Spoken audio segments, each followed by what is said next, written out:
यापेक्षा निसर्गरम्य परिसर काय तो असू शकतो.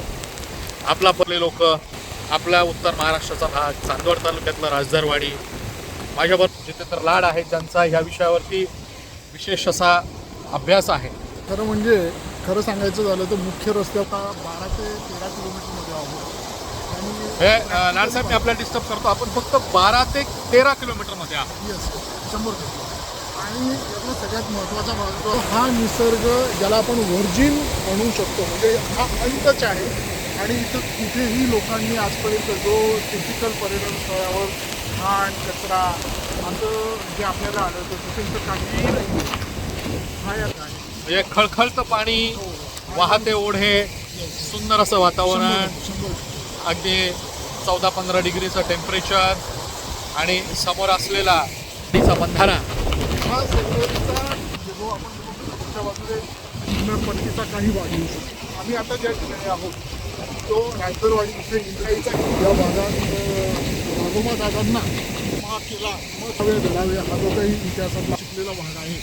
तर या संदर्भात मी म्हणेल की इंद्राईच्या या किल्ल्यावर होळकरांच्या नजरकैदेत तिथं ठेवण्यात आलेला होता.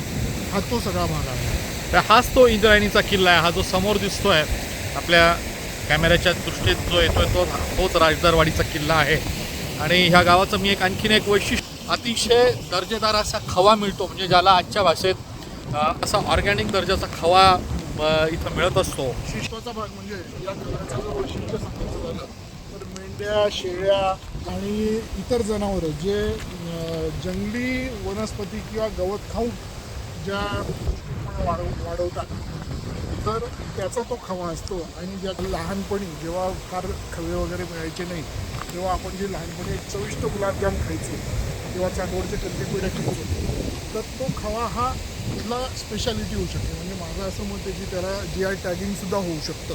ही डेफिनेट प्रयत्नांची गरज आहे. अगदी खरं आहे. म्हणजे Maharashtra tourism development corporation MTDC यांच्या माध्यमातून किंवा इतर स्थानिक लोकप्रतिनिधींना बरोबर घेऊन विकासाचं एक नवीन दालन आपल्याला उघडता येईल.